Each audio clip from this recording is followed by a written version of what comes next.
Welcome to this very special episode of the Hali Hewa podcast with your host Abigail Kima. At Hali Hewa podcast, we're proud to bring you a platform where you can hear from African experts. And today we'll be speaking about AI for sustainable agriculture. And I know most of us have probably only interacted with AI through ChatGPT. So when you see those very well written emails, you just know this is ChatGPT at work. But I have the pleasure of hosting two amazing guests on the podcast today from the ATPS, and they're going to tell us more about what that is about and exactly what they're doing in their work. So welcome, Dr. Nicholas, and welcome, Joel. It's lovely to have you on the podcast. Thank you very much. Well, Joel is joining us virtually, and we have Dr. Nicholas in the studio today. And so I'll invite you, Dr. Nicholas, to tell us more about ATPS. What are you about? Thank you, Abigail, for having me. My name is Nicholas Ozor. I am the Executive Director of the African Technology Policy Studies Network, what you call ATPS.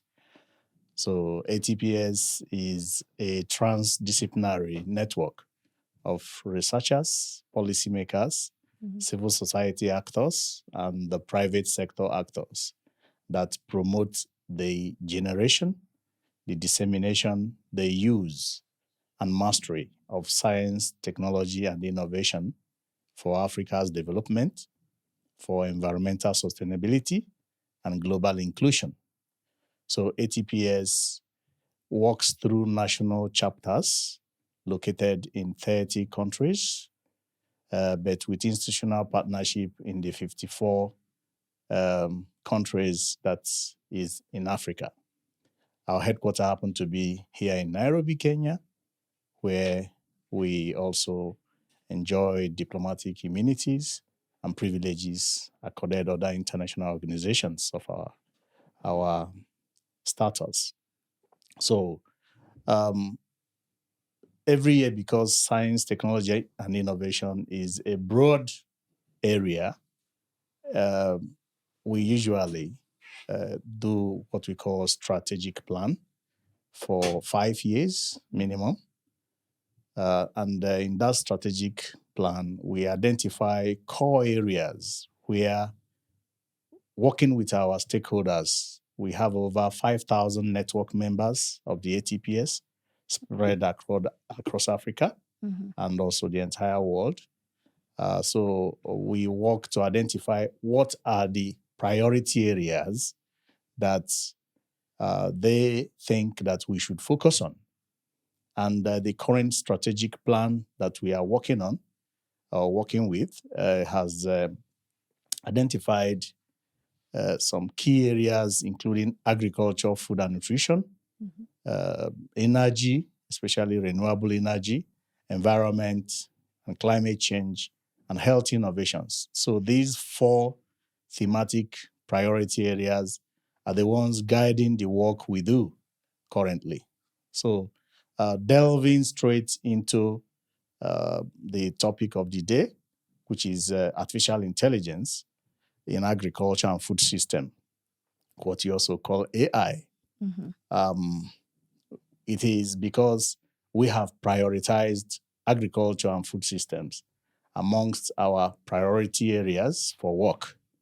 And we have been looking at, because we are a science, technology, and innovation organization, we have been looking at emerging technologies that can be used to increase productivity and production, and also ensure nutrition, adequate nutrition in that sector.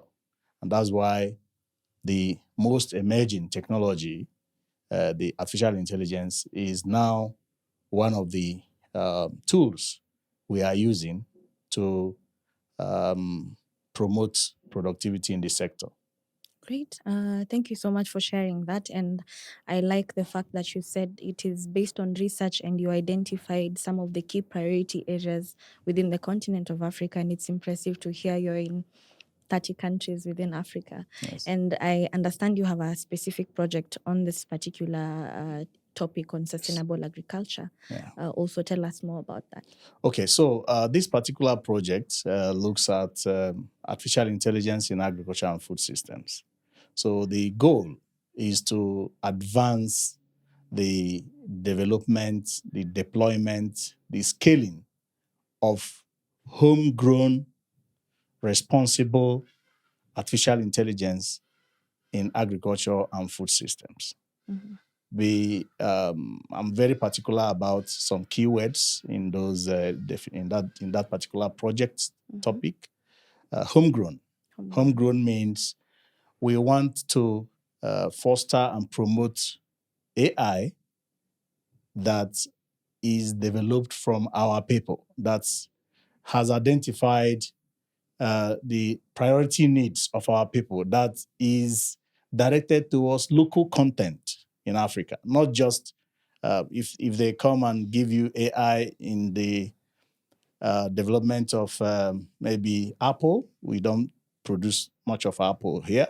So we have to talk about our staple food crops, which if we apply AI to, we can have increased production or productivity for those homegrown or crops and livestock that are of interest to Africa, not those ones that are not of our particular interest. So the other one is responsible. Responsible in the sense that AI can be very disruptive. And if you don't control how it is used, people can deploy it in achieving negative impacts or effects, which can cost the economy some huge costs. And therefore, the kind of or the type of AI we are promoting is the one that is homegrown, building endogenous capacity of our people. We can get technology transfer from outside, but it must adapt to our own context and content to make it relevant to our local farmers, to our smallholder farmers. And it must be responsible. And maybe when we talk about stakeholder impacts, we talk more about how we can achieve this responsibility. Because government need to play a lot of role in ensuring that the AI is responsible by using policies, regulations, laws. Where that is not in place, then you expect some danger. Why people always say, oh, AI can do this bad thing or the other bad thing. So, an AI, if I may just use this opportunity to define it, is the ability of machines to perform some cognitive functions that can only be done by human mind, such as reasoning, such as perception, such as ability to think and solve problems. So AI can do all these things, especially also use its sense to solve societal challenges in the environment and so on and so forth. So this is the AI we are talking about, and most importantly, the responsible AI is the AI that is lawful, AI that is lawful, AI that respects my privacy, your privacy, AI that is ethical, AI that respects the culture and norms of the people. So that is the kind of AI we want to develop, or we are developing already because we are working on the ground in Africa. Great. Thank you for defining that. I was actually going to ask you to do that. And you've said you're very keen on the words that you use. So homegrown and responsible. And of course, a lot of other key stakeholders have to come to play for this to be possible. Yes. And to Joel, as the project manager, I believe, joining us all the way from Nigeria, correct me if I'm wrong, I'd love you to, introduce yourself and also tell our audience or bring our audience into an understanding of how you're actually using AI to transform, agriculture and food systems, and maybe give us a couple of examples or stories that you've seen that have worked. So welcome, Joel. Thank you. I am Joel Nwakaire. I'm a postdoctoral research fellow at ATPS on an assignment in Nigeria. I've been in Nairobi for a long time, but just on a mission to Nigeria. The project manager. It's a privilege to be the project manager of the Artificial Intelligence for Agriculture and Food Systems Innovation Research Network. It has been a very wonderful experience, coordinating the project and also seeing real scenarios where artificial intelligence have been applied. And one thing is interesting is the capacity of Africans to key into the use of artificial intelligence in food, increasing food sustainability. Well, we have had some scenarios. I want to give you a background to the project we have. We have 10 projects cutting across 8 countries in Africa. We have 2 projects in Kenya. We have 2 projects in Tanzania. We have one in Malawi, which is Southern Africa. And then we have a project in Nigeria. We have a project in Ghana. And we have a project in Senegal. And one more project in Cape Verde. So these projects are distributed across the Southeast and West Africa. So it has been also interesting to learn about these projects because they give us the confidence that Africans can actually do it. We are looking at the decolonial approach, and that is why we're saying it should be homegrown. A homegrown technology and the decolonial approach to mainstreaming technology, for African use. So that what we now mean is that this project have collected Africa's unique data sets around plant data sets, voice, farmers, and data from cloud, please weather information that will be deployed in the cloud for decision making, for prediction, yield prediction. And this is around our core focus areas: food availability, access, food utilization, and stability. These are 4 areas we are looking at. They are actually the 4 components of food security.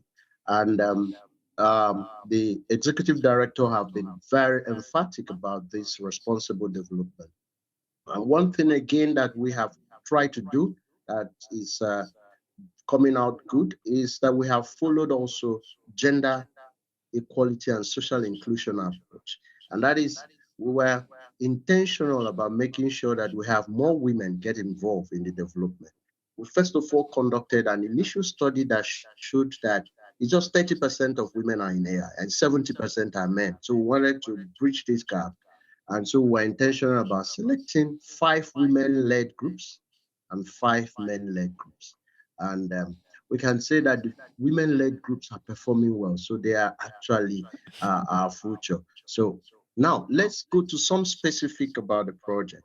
We have a project in Ghana, and that project in Ghana uses a deep learning algorithm to diagnose diseases in cassava, in maize, in cashew, and tomato. Now, it's turning out to be a tool that will assist farmers to do a real-time early detection of diseases. And then they will also understand what are the possible solutions. So it will also suggest possible solutions. So for the first time, farmers will have access to real-time monitoring of their plant and also get advisory services. We also have a very interesting project in Kenya. That is a project from Manzi Geospatial Research. And that project have looked at monitoring and early warning system, especially the growth of Tuta absoluta, especially it's a known pest around tomato farming in Kenya. And it's doing a lot trying to use temperature and environmental parameters to understand what conditions can give rise to this pest coming up. And then once that condition is met, an alarm is set off and farmers can take steps to make sure that that condition does not continue. So they can monitor.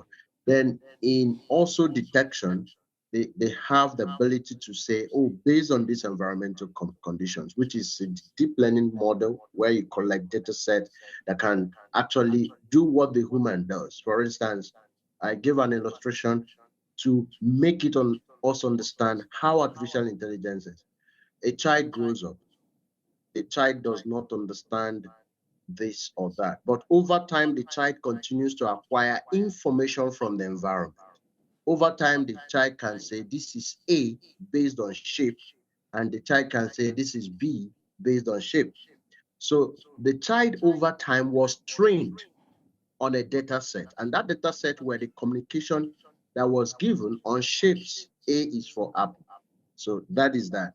So these tools are being used. And we can say that finally on the technology, we had a very beautiful engagement yesterday in Nigeria during our Gender Innovation Challenge project, which were mainstreaming in Nigeria. And we had the Nigerian project demonstrate real-time detection.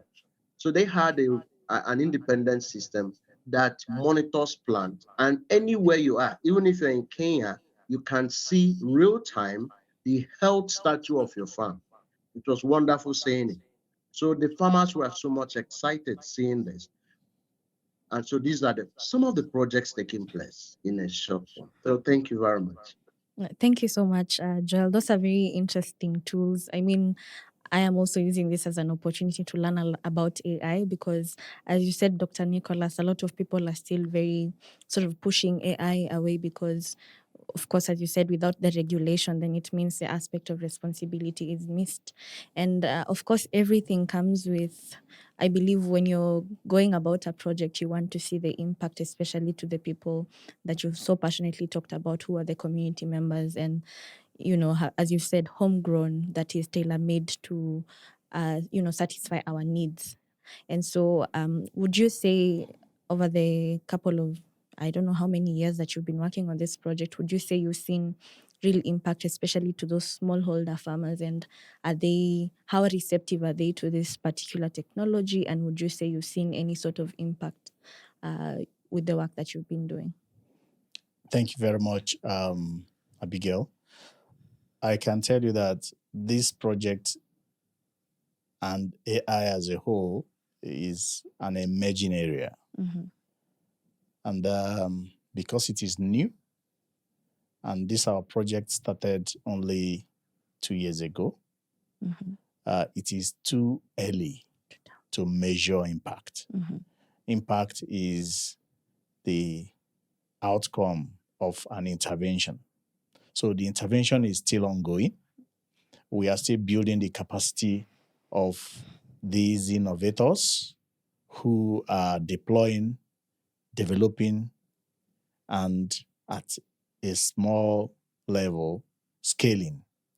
So measuring impact will be difficult at this stage because it will be better to measure impact when these farmers that they have trained on how they can use their mobile phones to monitor their farms, even when they are not within the geographical location, and as well know the health status of their crops and trigger maybe irrigation and be able to know when there is pests or insect attack and because of local conditions, and then be able to now address those. So when they start doing them Mm-hmm. by themselves and do it for some time, you can then measure impact.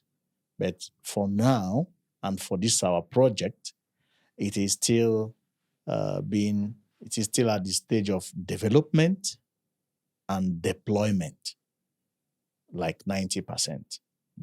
Development and deployment, we can say we've developed, we are deploying, and then after a while, we can then measure the impact this has had. Remember, impact we are talking about can be measured by farmers saying, previously, before I adopted this technology, I was harvesting 1 ton of maize or 1 ton of tomatoes. With this technology, I am now able to harvest 2 tons. You see, it is clear. Yes. You can say they have adopted and deployed the technology, and the impact it has had on their production is that there is increased productivity. Mm-hmm. Increased productivity can as well be as a result of the fact that the insect pests, which we are supposed to have devastated that crop, have been prevented from devastating it. using AI. And therefore, the losses they would have encountered, they no longer encountered it. And they are now able to preserve and harvest all. Okay, even when they have harvested, they have used AI. As you may know, if, Africa suffers from about 30 to 50%, what we call post-harvest loss in even the tomato we have produced. So after struggling to produce the tomato, we still lose about 30% of them through what we call post-harvest loss. Mm-hmm. But with AI, you can now preserve that loss and maybe increase the value chain, increase processing, increase preservation of that tomato so that it doesn't get lost. Mm-hmm. I was telling someone the other day, here in Kenya, there's a lot of, go to Meru, go to Kisii, you see a lot of avocado pears falling down for the dogs, for the chicken to eat. And yet, if you go to California, a plate of avocado soup is so delicious that people pay up to $20, $30 to have an avocado soup. And yet here we use leg to price it in Kisii. You see? Mm-hmm. So we have a lot that this can help us to not only in production, but like he said, we are covering the entire 4 components of food security, including the availability, which means production, the access, which means ability to get the food and eat, utilization, ability to eat nutritious ones, and stability. Stability can be through predicting, like the locusts that usually invade East Africa. With AI, you can know when they are coming. You can know when they are coming and plan ahead to, not prevent, but tackle it. Not the firefighting approach when they have descended on the crops, then you start attacking. No. But you know it ahead of time, you prepare for them. As they are coming, you are combating them. Mm-hmm. So that is the issue of impact. Impact, it will be too early to measure reasonable impact because we are still at the deployment stage on this project. Thank you. Yeah, I mean, also, I am learning so much from speaking to you, the components of food security. You said availability, access, food availability, which includes like production. So when food is produced, it makes it to be available. Access, ability to get it from the market. Yes. You can have food, but you can't get access to them. So the food supply chain, all those transportation, all those things are part of access. And you know how much food we lose through transportation. Yeah. But so access, then utilization. Utilization now is ability to add value to those crops. So that people, if you don't eat the fresh tomato now for your stew, you can eat the tomato puree when it has been processed and canned. You can eat it next year. So that is utilization. Then stability means to make food stable through policy, making, for instance, giving loans to farmers, giving smartphones to farmers to be able to monitor weather, because it is only through smartphones that you can get some of this information that we disseminate. It can be through prediction, like you'll be able to know. We have developed a technology, for instance, that you can use to know how much rain can fall in your location from January to December. So through that phone, through that app, we call it Land PKS, you can know the amount of rainfall from January to December in any particular geographical space. We have used it to train people in Samburu areas, and we have trained across 5 countries in Africa. And farmers can now use it to know when they expect rainfall and when rainfall will not be there. And then they plan their farm enterprises as to production, or, it will be bad that you go and cultivate, taking the rain is stable, and then you don't see the rain. But with the app, you can know the quantity that can fall at any particular time. You can know your soil qualities. You can know the type of soil you have. And we have developed a soil crop matrix to match soils to the type of crops that we perform better in those soils. So there are lots of technologies available to help in stability.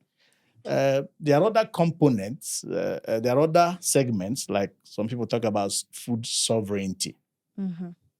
Food sovereignty, trying to say this should be the fifth component. Sovereignty means, okay, you don't force me to take wheat, because if you go to Ethiopia, if there is no teff in Ethiopia, then there is no food in Ethiopia. If you come to if you come to Kenya, if there's no maize, then there's no food. And there's a new call, especially just because I live in Kenya, to demaize Kenya, because one of the greatest challenges of food security in Kenya is maize. So the earlier we start diversifying our food culture to embrace cassava, to embrace sweet potato, to embrace plantain, the better for us in Kenya than depending on maize. Because if anything happens to maize, then we are done. Thank you.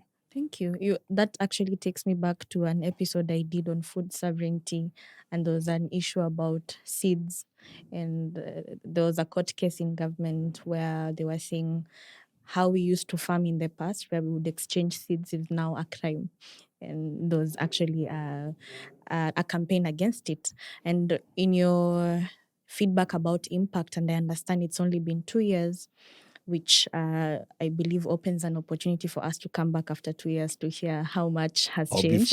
Or before, possibly. And so I'll invite Joel to speak on, some of the challenges that you have experienced, especially working with those innovators within Africa with regards to adoption, and also how the technology itself is received by the people that it's supposed to serve. So what are some of the challenges you have experienced? Thank you very much. One of the key challenges feedback we got from the grantees is initial fear about AI and its displacement of jobs. The farmers have been interested to know, if this AI system comes, how will those who do all the manual things or who contribute to the value chain, how would they be sustained? Would they leave? And the fears that technology will always displace women. That is another fear, that the more we have technology, the more there is a gender divide. So that has been some fear. And another fear has been, or another challenge is housing data to get data banks across Africa, where we can have a one-stop shop to get data for training models for specific conditions of crop, pest, and others. So this also have been a challenge that ATPS is overcoming. For the data bank, ATPS now have a data storage or data bank where all the data are housed, because you pay for data banks. They really cost a lot of money. So these are the challenges. Then another challenge is effective monitoring. Implementing robust projects like this will require effective monitoring. So we are trying also to make sure that that challenge is overcome. And so we are intentional about making sure these challenges. But in project implementation, there are challenges, or we call them risk, that you can overcome, and there are those you cannot overcome. But overall, we are happy running the project, and we can see some things taking place on the ground. Right. And I mean, that's how everything has to start. You have to start from somewhere. So thank you for sharing that with us. And I hope as you go, you'll keep, making adjustments based on the new experiences.